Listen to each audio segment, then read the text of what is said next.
O tema de hoje nós vamos falar de economia circular. Vamos trazer aqui uma pessoa espetacular que vai dar muita clareza a esse tema para gente. Ninguém melhor para falar do tema. Oi, Fernanda, boa noite. Oi, tudo bem? Boa noite, Gustavo. Boa noite, Como... todo mundo que está com a gente. Primeira coisa que eu queria saber com o pessoal que está aí, alguns já vi, alguns dos que eu conheço, obrigada, graças por estar. Nossos amigos que falam inglês, thanks for being there as well. Algum de vocês já ouviu falar em economia circular? Que a gente vive hoje, infelizmente, é uma economia dos anos 1850. A gente continua estudando nos cursos, nas universidades, né? Uma economia que prevê para a gente que a gente tem que estar só produzindo, produzindo, produzindo a qualquer custo, né? Uhum. Que a gente meça a nossa economia por um PIB, né? E por isso a gente chegou num ponto que ela está totalmente desequilibrada. Não só no sentido de economia no bolso de alguns ou de outros, mas nos nossos recursos do planeta, né? A economia circular que a gente está vivendo hoje, como ela é na realidade, né? Deixa eu ver qual que é o lado. Aqui. Ficou ao contrário aqui na live. Bom, a economia linear é a economia onde a gente vai retirar todo o recurso que a gente tem na natureza, tá?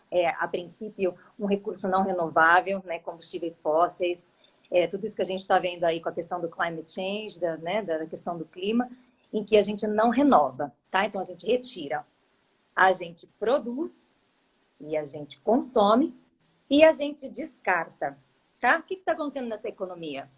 Esse lado aqui, ó, da economia, está ficando pendente, vai abaixando, porque os nossos recursos estão acabando, né?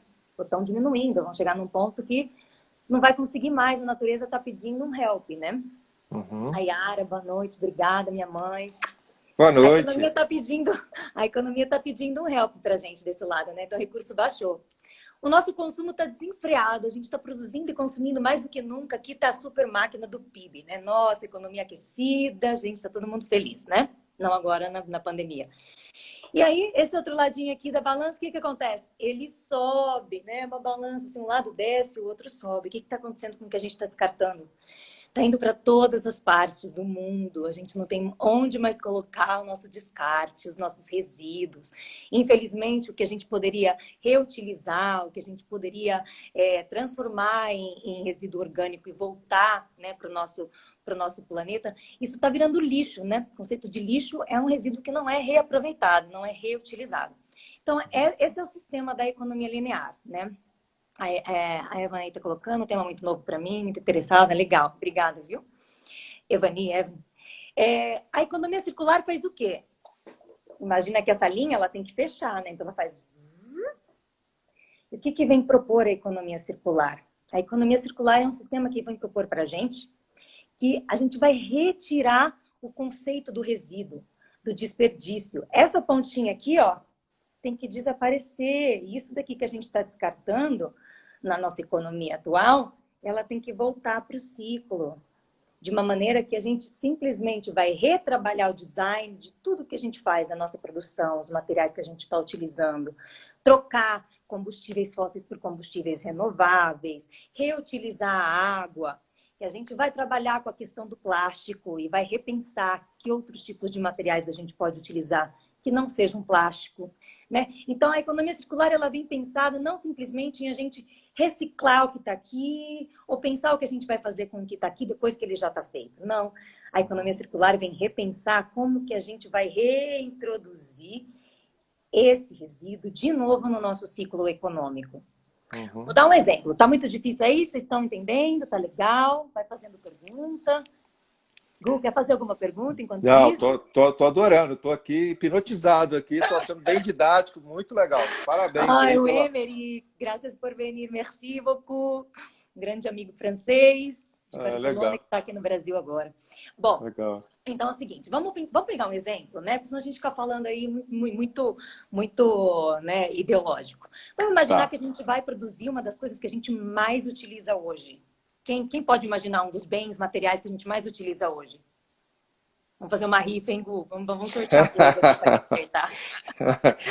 Quem acertar vai Ó, ganhar uma hora de monitoria com a Fernanda, hein? obrigada, Lu. Ó, obrigada. Seguinte, Um dos bens materiais que eu mais utilizo hoje, da hora que eu me levanto até a hora que eu vou dormir, é o celular. Ele se fez um bem necessário para todas as questões, né? A gente utiliza como calculadora, a gente utiliza como alarme, a gente utiliza para todo o nosso entretenimento, né? Enfim. Então, vamos imaginar que a gente vai produzir um celular. E a cadeia produtiva do celular, ela é uma cadeia produtiva que ela é considerada um ciclo técnico, tá? Por que técnico, né? Porque a gente está produzindo algo que é um bem material que não vai se desfazer, não é que nem um alimento, por exemplo, tá? Que depois eu vou contrastar.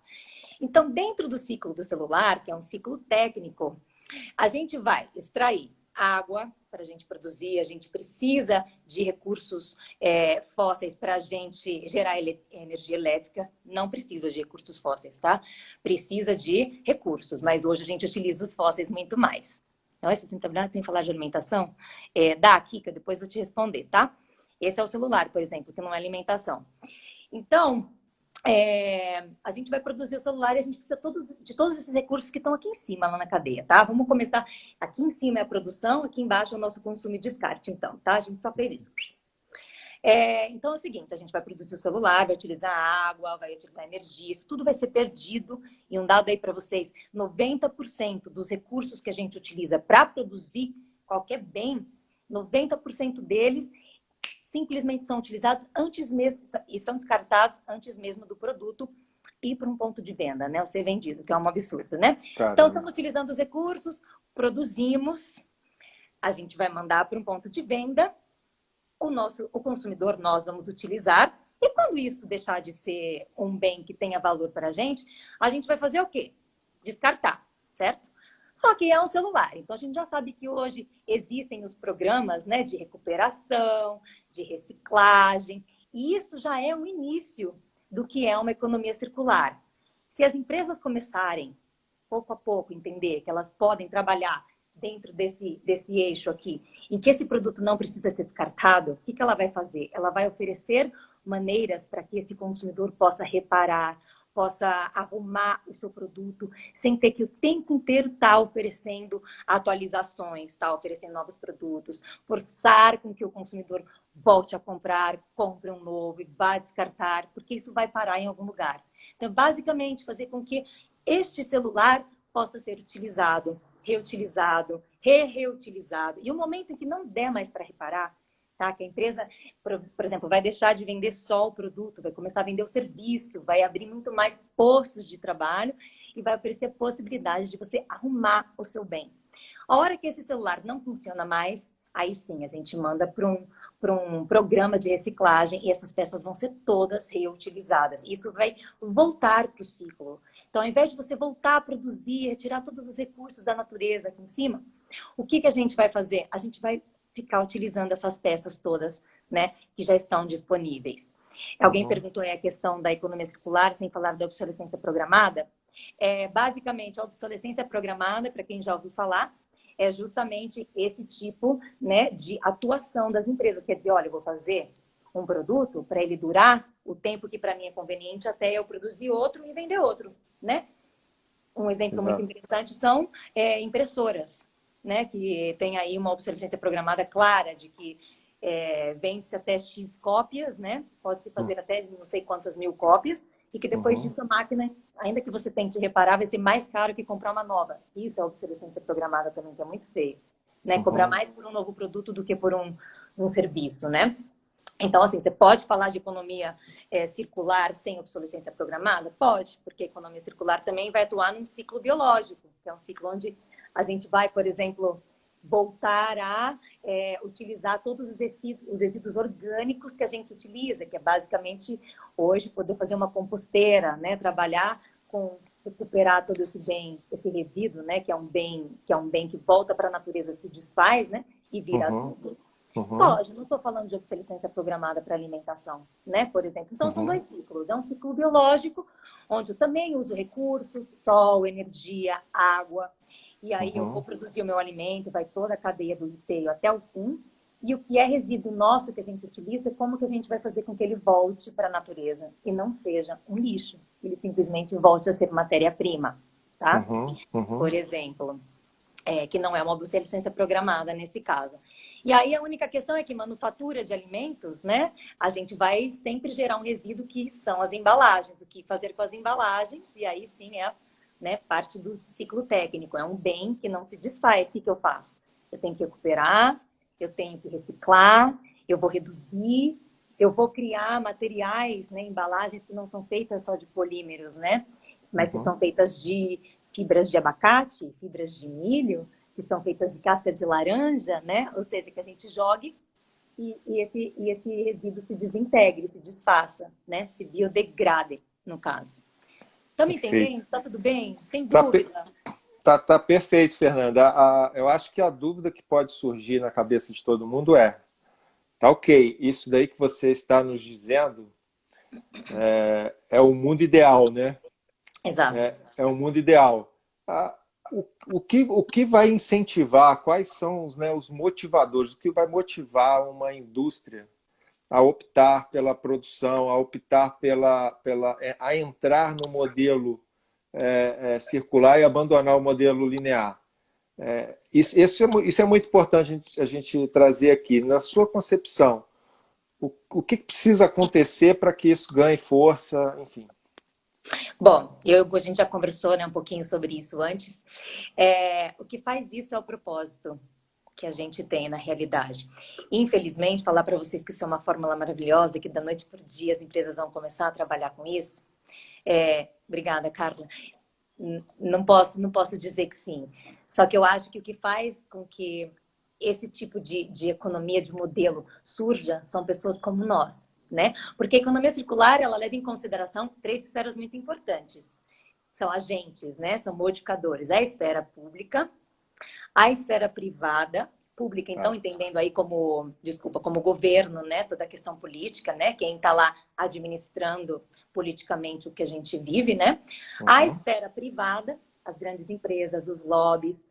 uhum. Só que tem um agente muito importante aí, ó. Esse agente aqui, que somos nós. Nós somos os indivíduos, nós somos a comunidade, nós somos o cidadão. Nós fazemos a diferença, porque nós compomos as outras 2 esferas, né? São os Pois é. indivíduos que mudam, né, os pensamentos dentro das grandes empresas, ou as pessoas que estão aí com lideranças políticas. Somos nós que mudamos essas 2 esferas, né? Então, assim, o propósito é algo que ou ele nasce dentro de uma empresa que está nascendo, tem muita empresa que vem com esse propósito, que são 100% circulares, e claro, porque são circulares, elas estão promovendo a sustentabilidade, né, desse modelo, né? Elas estão vindo com o conceito de serem economicamente viáveis, ecologicamente corretas, socialmente justas, né? Uhum, Mas tem uhum. empresas que vão ter que se transformar, né? E essas empresas que vão se transformar, elas passam por etapas, né, Gu? Que a gente falou dessas etapas ontem. Você quer comentar as etapas? Pois Acho é. legal essas 5 Pois é, etapas. você está se referindo sobre os níveis lá das empresas, dos 5 níveis, né? Isso, É, isso. é interessante porque assim, o que motivam hoje as empresas a entrar na sustentabilidade está definido em 5 níveis, né? O pré-cumprimento legal, o cumprimento legal, o além do cumprimento legal, estratégia integrada, paixão e propósito. São esses 5 níveis. Não necessariamente as empresas elas precisam passar por todos eles. Tem empresas que já nascem no nível 5. Quer dizer, ela já é com a concepção daquela empresa já é realizada com paixão e propósito. A sustentabilidade é o cerne, é o eixo central da empresa. Ela foi criada para poder, sim, gerar, né, gerar receita, mas com paixão e propósito em ser ecologicamente correta, socialmente justa, economicamente viável. Ok. Só que a gente vive numa sociedade que, culturalmente, né, a sustentabilidade é um termo novo.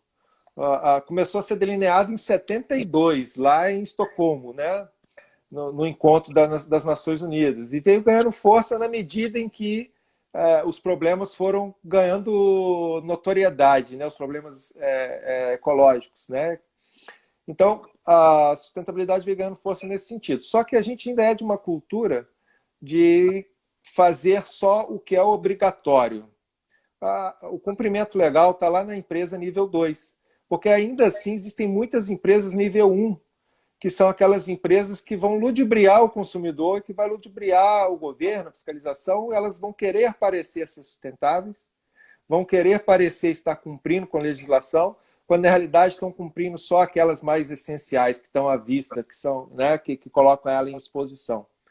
Agora, o grande fator transformador disso, Fernanda, são as empresas que lá no nível 2, elas estão ali fazendo um cumprimento legal e se tornando sustentáveis, e elas começam a entender que a sustentabilidade, além de ser o correto, pode gerar receita e pode melhorar a reputação e a imagem daquela determinada organização. Então, elas entram no nível 3. Né? E aí, nesse nível 3, é onde acontece a transformação, ou seja, é onde a empresa ela fala assim, não, beleza, é aqui, agora sim, a gente entendeu o que é sustentabilidade, a gente aplica, né? E a gente quer ir além disso, a gente não quer só ficar no além do cumprimento legal, não. A gente vai agora envolver governança, envolver diretoria, acionistas, vamos envolver todos os stakeholders, ok. E aí a gente entra na estratégia integrada, ou seja, a empresa passa a ter a sustentabilidade na sua estratégia integrada. Nenhuma decisão da empresa ignora mais a sustentabilidade. Nenhuma tomada de decisão, nenhuma ação daquela empresa ignora mais a sustentabilidade.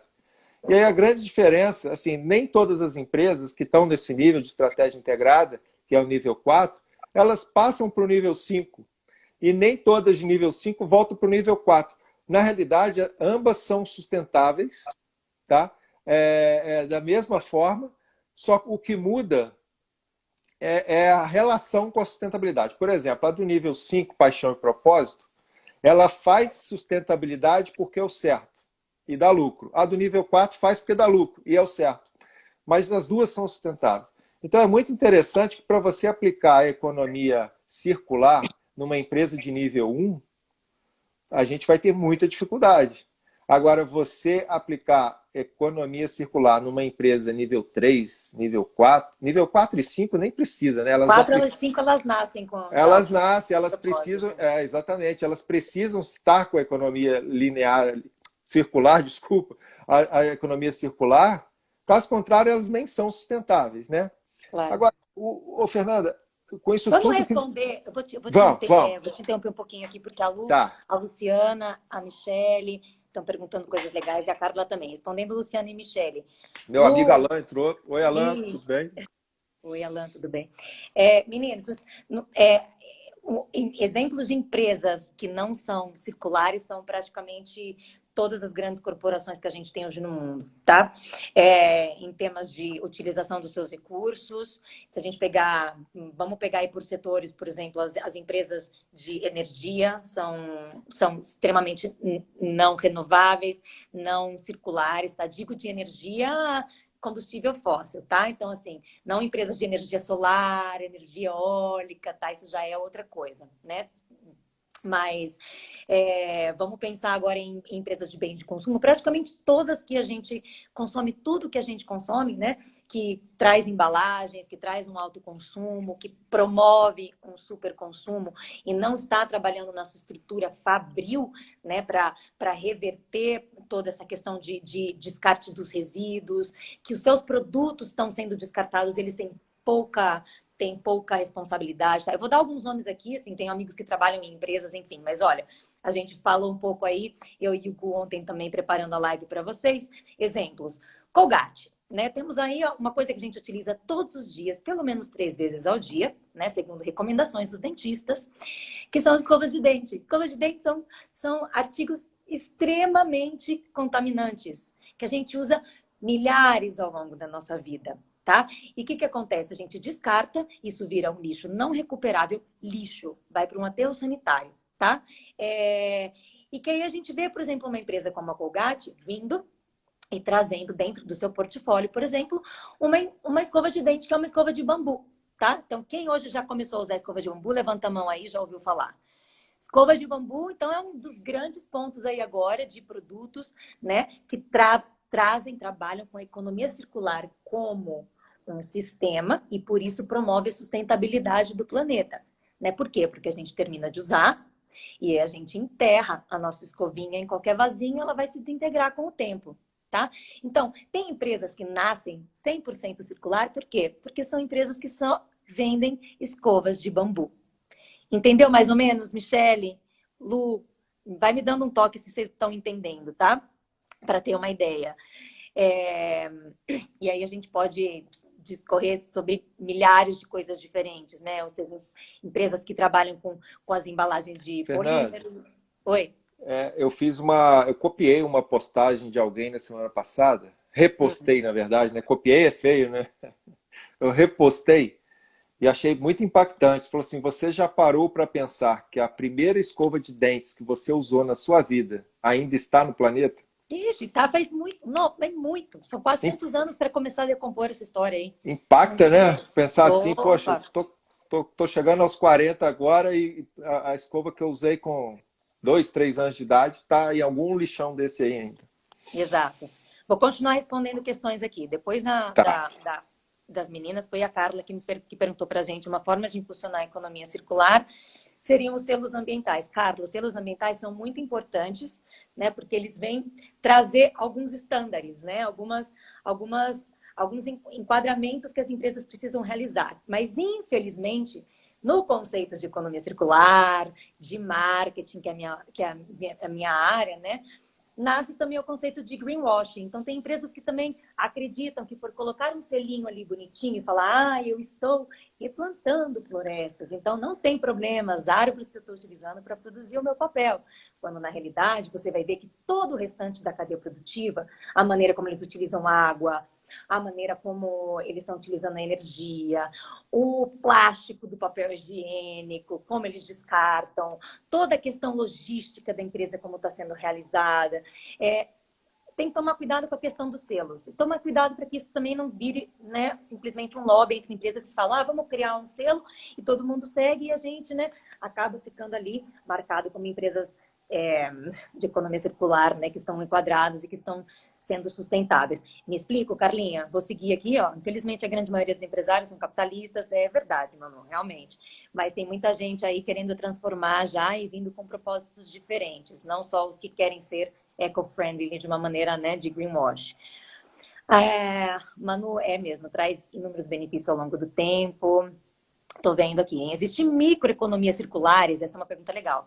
Dentro de uma economia linear?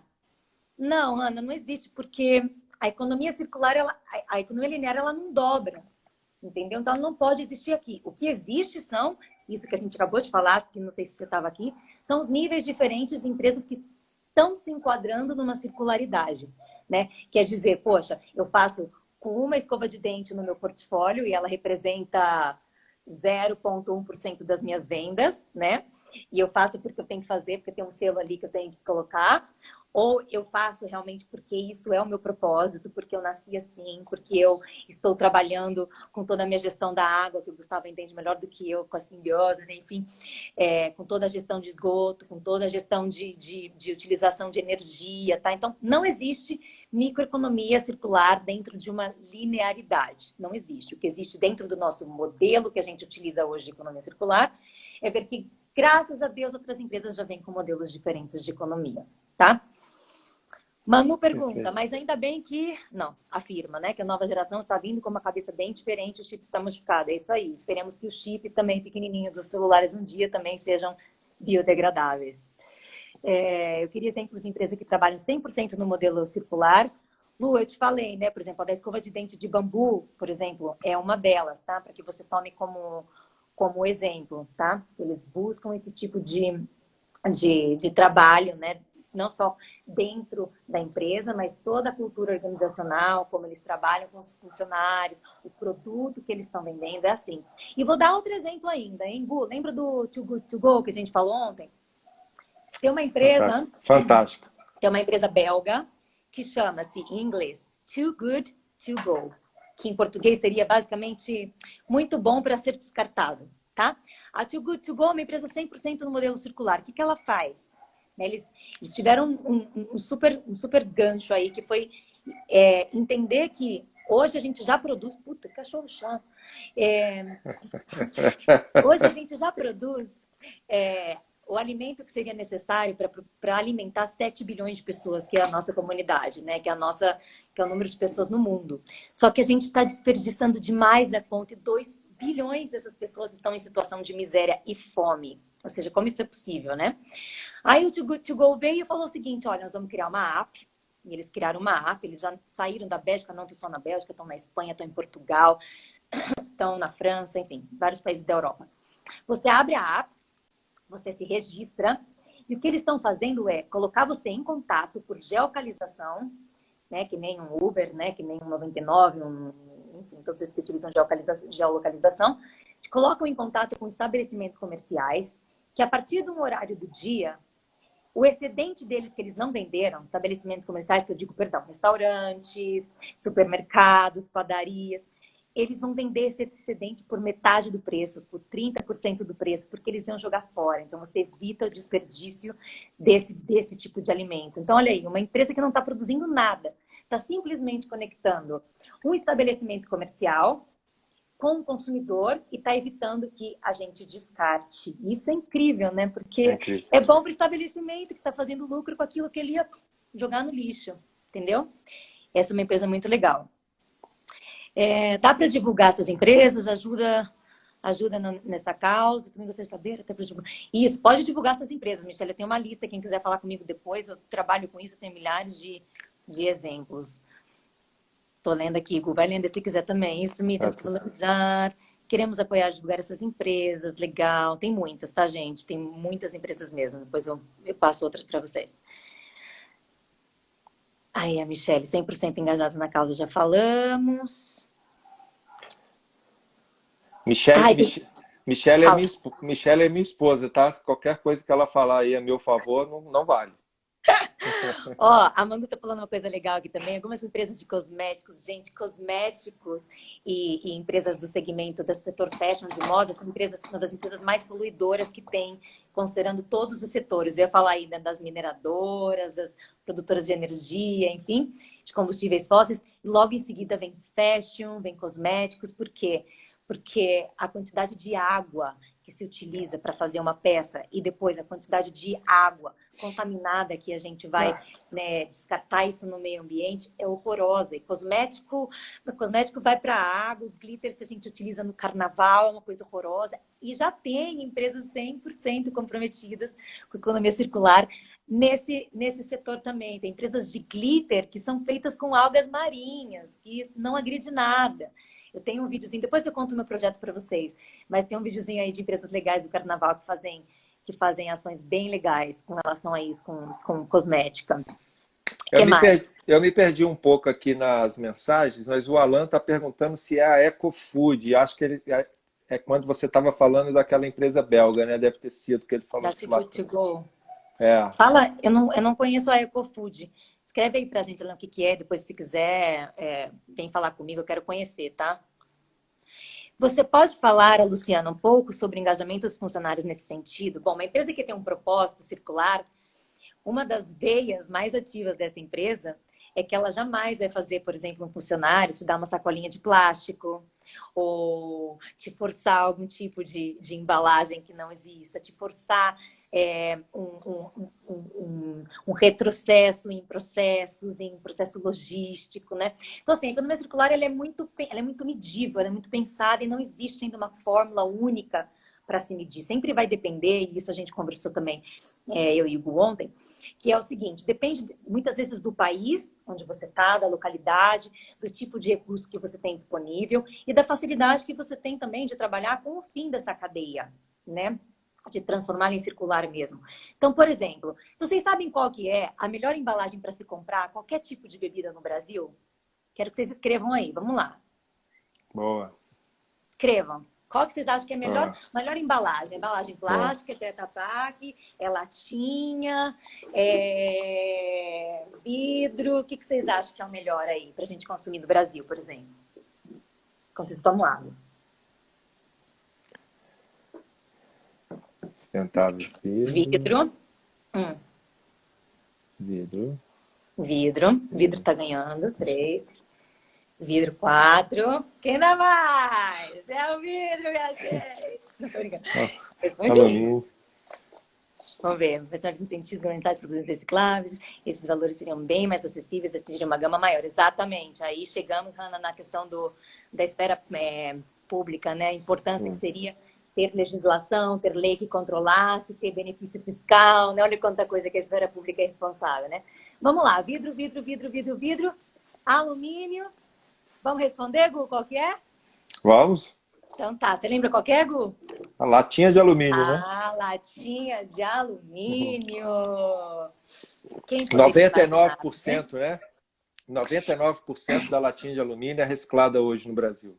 Exatamente. Então, gente, nós estamos falando do Brasil. A circularidade é algo que você tem que medir de acordo com a disponibilidade do recurso que você tem e a facilidade de transformar esse recurso, fazer com que ele volte para a cadeia circular, lembra? Então, olha só, uma latinha de alumínio, né? O trabalho que é feito no Brasil, por conta desse trabalho que é feito com os catadores de materiais recicláveis, é um dos materiais que é mais rapidamente coletado, enviado para uma recicladora, né? E dizem que reza a lenda que em 4 dias uma latinha pode voltar para um ponto de venda. Você compra uma... Ai, não quero falar Coca-Cola, que eu não gosto de refrigerante. Mas você compra, tipo, qualquer coisa numa latinha. Compra cerveja. Compra uma cerveja aí. Em 4 dias, você acredita que você pode estar tomando uma latinha de refrigerante, do que seja, que há 4 dias atrás ela era uma latinha de cerveja? Isso é muito impressionante, né, gente? Mas se a gente sair daqui e for para a Europa, isso não acontece. Por quê? Porque o sistema de catadores não premia isso, né? Não tem esse tipo de separação, tá? Então, o vidro realmente pode ser um material muito mais interessante para alguns entornos, tá? Sim. O vidro é reutilizável, alguém falou, é verdade, a Manu. Manu, o vidro é reutilizável, mas ninguém pode reutilizar todos os vidros do mundo. Entendeu? Eu posso, por mais que eu faça tudo que eu puder dentro da minha casa para transformar o vidro em potinho, utilizar ele para guardar condimento, dar de presente, pôr bolachinha, etc. Vai chegar um ponto que a gente vai precisar derreter esse vidro, ou quebrar, né, ou desfazer, para ele voltar para a cadeia. E o processo de latinha no Brasil, ele é mais barato, ele está mais desenvolvido, né, ele está mais evoluído, né, para voltar para um ciclo circular. De repente, e aí essa é a maravilha da nossa economia circular, provavelmente alguém vai vir logo mais, né, e vai apresentar um modelo de uma reciclagem muito mais fácil, muito mais barata, porque uma esfera pública vai ajudar, vai oferecer incentivo, a gente espera, vai oferecer vantagens, e essa empresa vai começar a trabalhar com uma reciclagem de vidro de uma maneira mais eficiente. Mas você tem razão, ele é reutilizável, tá? A gente tem uma empresa parceira aqui em Petrópolis que faz coleta de resíduos de algumas indústrias. E assim, aí é informação que não é oficial, é oficiosa, conversando com representantes dessa empresa, que fornece inclusive garrafas PET para uma fábrica da Coca-Cola. E aí nesta fábrica, não sei dizer para você se são em todas, mas nessa específica, a Coca-Cola está com um processo que me parece ser um processo ou uma tentativa de uma economia circular na produção, que é exatamente a busca pela garrafa PET para ser usada nessa produção. E que a Coca-Cola está trazendo de fora, está importando garrafas PET, porque no Brasil a quantidade de PET que é recuperado e reciclado para reutilização não comporta a demanda de produção. Olha que informação interessante, né? Gu, vamos falar então disso, que eu adoro falar disso. Então vamos entrar agora num ciclo orgânico, então, vamos sair um pouco só de material. Só para concluir, quem pode agora só levantar rapidinho com a questão da embalagem? A gente já viu qual que é a melhor embalagem, né, para a gente consumir no Brasil. Qual é a pior? Levanta aí a opinião de vocês. Você não fala, hein, Gu? Qual a pior embalagem para a gente consumir, galera? A Michelle também não vale participar, que eu falei com ela ontem. Michelle, se você soltar uma aí, você vai ver só. A gente vai te destituir do seu posto. Plástico, vamos ver. Sustenta Ver colocou plástico, a Luciana também. Quem mais? Larissa Antunes. Será que a Larissa Antunes já me ouviu falar já em casa? Que a Lari tá aí, eu já vi ela aí, ó. Amanda Bueno. Que caixinha Tetra Pak! Vendido! Vendemos para a Amanda Bueno. Parabéns! Amanda, sabe essa história de greenwashing de verdade? Que, por exemplo, tem um produto que colocaram uma água dentro de uma Tetra Pak e falaram, olha, a boxing water in the box, né? Água na caixinha. A caixinha da Tetra Pak é a embalagem mais difícil de reciclagem, a pior que tem, porque ela é composta por 3 elementos. Ou seja, ela é uma embalagem híbrida e é muito difícil separar essas 3 embalagens para reciclar, tá? Então ainda é caro, tem uma defasagem. Outra vez, economia circular é uma surpresa. De repente, amanhã vai uma empresa que faz isso assim, ó, rapidinho, barato, e de repente passa a ser a embalagem mais interessante. Mas, por enquanto, ela contém papel, papelão, um filme plástico e a camada de alumínio, tá, gente? Então, isso é muito importante também. Se tiver que comprar embalagem, se não for fazer o seu suco caseiro, não compra Tetra Pak, não, infelizmente, tá? Bom, vamos entrar para o ciclo orgânico, que o Hugo falou uma coisa muito legal que eu gostei, tá? Tem empresa comprando garrafa PET porque já não é suficiente. Gente, vou dar um dado assustador para vocês. No Brasil, do nosso 100% do lixo que a gente consome, do lixo que a gente descarta, a gente não consome lixo, do que a gente descarta, tá? Dos resíduos, 51% é matéria orgânica.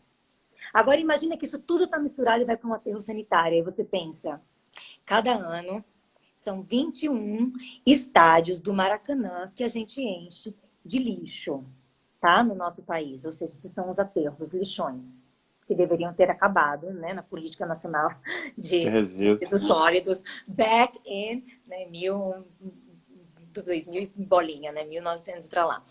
Bom, imagina que a gente conseguisse, com esses 50%, simplesmente a gente recupera, transforma-se em adubo, isso não vai para aterro sanitário, porque isso não é lixo, isso é um resíduo orgânico que é transformável, né, outra vez, em terra limpa, tá?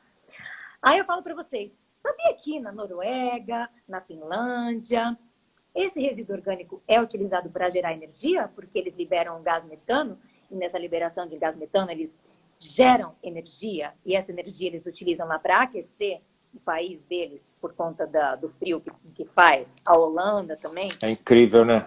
E eles não têm mais lixo suficiente. Então, olha aí, gente, olha a solução para o Brasil. Vamos mandar lixo para a Noruega. Olha isso! É incrível. Uma coisa absurda. E isso é um ciclo biológico, né? Considerando a economia circular, é um ciclo biológico, porque não tem peça, não vai gerar peça nem nada. E aí tem outro exemplo legal, que são os meninos que no Brasil, meninas, várias empresas, né? Eu mandei uma hoje mesmo para umas amigas. O que eles fazem? Eles fizeram um acordo dentro da comunidade com estabelecimentos comerciais, com restaurantes, né, com hotéis, inclusive com empresas, com famílias que consomem muito e estão na mesma área. Eles fazem a coleta da sua matéria orgânica. O único que você tem que fazer é separar a sua matéria orgânica bonitinha, tá? Não colocar nada que não seja orgânico, ou que seja lixo, não seja biodegradável, né? Que não seja compostável.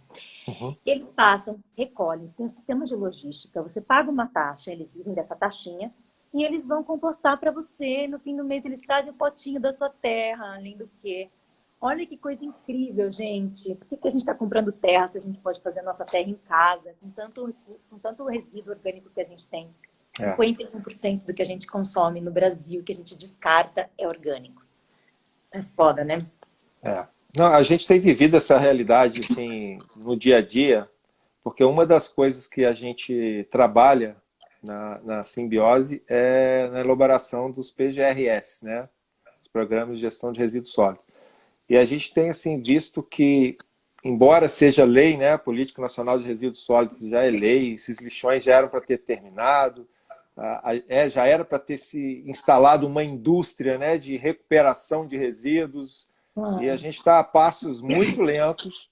A gente ainda vê que os empreendimentos que optam em fazem ou porque foram fiscalizados, ou porque, de alguma maneira, eles conseguem obter alguma receita ou vantagem competitiva com relação àquilo, né?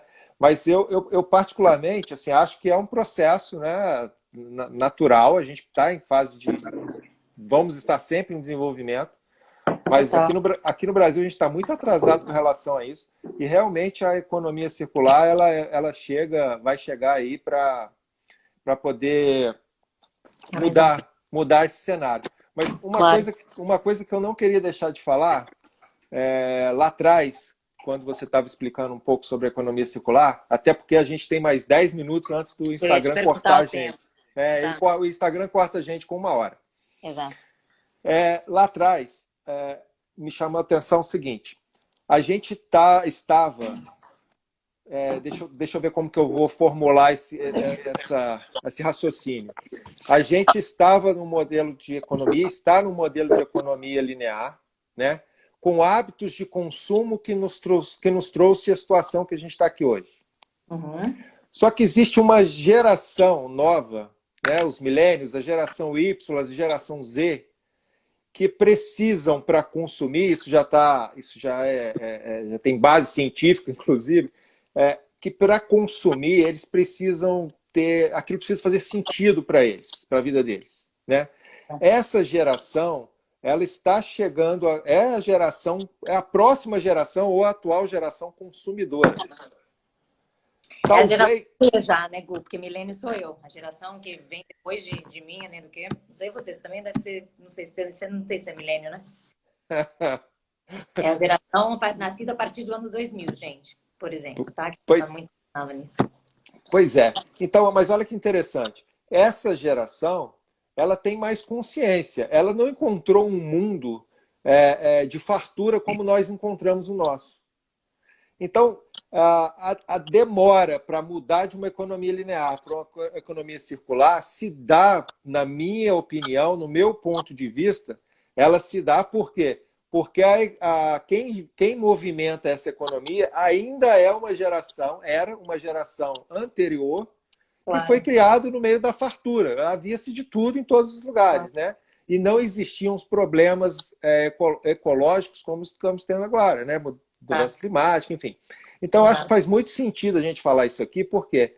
Porque a gente só vai mudar lá em cima se a gente mudar primeiro aqui embaixo. O mindset precisa mudar, a linha de raciocínio precisa mudar, o pensamento precisa mudar, porque a partir do momento que eu, como cidadão, você, como cidadã, começa a exigir, já falei isso em outras lives, inclusive, quando a gente começa a exigir o comportamento sustentável das companhias e das marcas que a gente consome, seja o restaurante que a gente almoça, não precisa, quando a gente fala de marca, a gente não precisa estar falando de grandes marcas. Quando a gente começa a incomodá-los com isso, e eu acho que essa geração agora vai incomodar muito, então vai forçar para que haja uma política nas empresas para conversão para a economia circular, e por cadeia aí a gente vai cobrar as instituições, os órgãos públicos, enfim. Faz sentido para vocês que eu estou te falando? Totalmente. A Ana coloca uma coisa muito interessante aqui também, né? Que a cultura e a educação, né? No caso, é algo que pesa muito na questão ambiental. A gente precisa mudar isso, é mudando os comportamentos, né? A maneira de ver que a gente vai trazer empresas com novos propósitos. Eu vou mostrar para vocês o que a gente pode fazer, tá? Para a gente começar como indivíduo e como cidadão a mudar. Porque a mudança começa por nós, a gente não pode começar pelo outro. Então, para os que entraram depois, né, que não viram, meu nome é Fernanda Corsi, eu tenho um projeto que ainda não comentei, que se chama Cidadaniar, com licença de apresentar meu projeto. Por O favor. Cidadaniar, ele vem justamente para contrapor só a questão de que eu sou um cidadão e tenho os meus direitos, mas eu sou um cidadão e tenho os meus deveres. Vem para educar, vem para trabalhar comportamento, tenho mais de 40 vídeos aí com dicas fáceis, rotineiras, diárias, para você adotar no seu dia a dia. Eu sou uma freak ecológica, as minhas amigas que moram comigo, que entraram aqui na live, coitadas, elas penam. Você pode até apontar a mãozinha para cima aí, meu coitadas, dar risada. Mas assim, eu sou muito freak mesmo. Eu não espero que todo mundo seja assim, mas vou apresentar para vocês uma tríade, que é onde vocês podem começar, que é o pai, como é que é? O Pai, o Filho e o Espírito Santo, que vocês podem começar e que eu adotei na minha vida. Tem uma quarta também, se der tempo. Vamos lá. Essa não é a minha oficial, porque eu esqueci na minha tia, mas eu só saio com a minha garrafinha de água. Eu não sei a última vez que eu comprei uma garrafinha de plástico na minha vida. Eu dou um jeito de utilizar refil onde eu for. Eu não me importo, às vezes, de tomar da pia, dependendo de onde eu esteja, porque às vezes a água é limpa e tudo bem. Não compro garrafas de água mais, tá? Isso é uma maneira de forçar o mercado. A segunda é, aonde eu vou, eu não uso mais os copinhos de plástico, gente. Eu me nego, isso às vezes eu tenho que comprar plástico, eu não compro, é meu, eu passo sede e eu não faço. Mas esse copinho aí eu fiz, é de uma festinha que tem lá em Barcelona, eu mesmo purei, coloquei né, o cordãozinho, mas se não quiser, tem copinhos retráteis, tem as meninas do Menos Um Lixo que vendem no Brasil. Então, com isso, eu viajo no avião e evito de 6 a 10 copinhos dentro do avião, tá? Coisa simples. E a terceira, assim, o Espírito Santo, é esse daqui, ó. Chega de sacolinha plástica, para onde eu vou, eu levo todas as minhas sacolas. Se é para comprar, eu compro a granel, não compro frutas separadinhas em plástico, não compro, isso é meu, eu sou frígio. E aí, uma quarta, se der tempo, é as lixeirinhas de jornal. Tirem os plásticos da casa de vocês, já que vocês não vão mais consumir sacolinha plástica no supermercado. Façam de jornal, olha uma maneira de reutilizar o jornal. Você põe isso daqui, ó, lixeirinha orgânica, lixeirinha do banheiro. Isso daí não é plástico, gente, são coisas fáceis. Me sigam, vou colocar aqui para vocês, olha, vou colocar aqui, tá, Gu? Cidadaniar, mas sigam o meu perfil, Feiracor, se você não coloca hashtag, tá tudo lá, tem um monte de dica legal. Eu tô mais do que aberta, super contente para colaborar e mandar mais ainda. Gu, deixa a palavra para ti. Tá joia. Obrigada, gente. Ó, tá aí. Fernanda, obrigado. Foi espetacular, né? Conversa com você, trouxe muita clareza. Acho que as pessoas estão saindo dessa conversa hoje com mais conteúdo, esclarecimento, informação. Como a gente tinha falado ontem, né? Às vezes muitas pessoas erram sem saber que está errando. Fazem o errado exatamente porque desconhecem, né, o que é o certo. Agora, sabendo o que é o certo e fazer o errado, aí existe um erro muito maior, né? Talvez um erro moral, e aí o problema é mais grave. Claro. Mas a gente é otimista, inclusive a gente falou sobre isso ontem, né? Qual a Exato. nossa visão com relação a essa transformação, como eu e você, a gente compartilha de um otimismo, né? Com relação a essas transformações. Nós somos agentes transformadores. Essas pessoas que estão nos seguindo, que estão participando das nossas lives, que estão divulgando o nosso trabalho, são agentes transformadores. Nós precisamos muito dos agentes transformadores. Não é fácil, né? Não. O nosso discurso ele não é politicamente correto muitas vezes, né? Gu, tem uma coisa que dá para falar rapidinho? Quanto tempo a Fica à gente tem? vontade. Tem... É, Pode falar. A gente vai ser cortado. Se a gente for tá, cortado em algum momento, muito obrigado a todos. tá. Gente, é o seguinte, isso é um processo. A economia circular é uma mudança de comportamento. Não existe certo e errado, existe o melhor que ontem. Das minhas dicas mesmo, eu já mudei elas milhares de vezes, porque eu vou descobrindo coisas melhores, vou descobrindo alternativas melhores.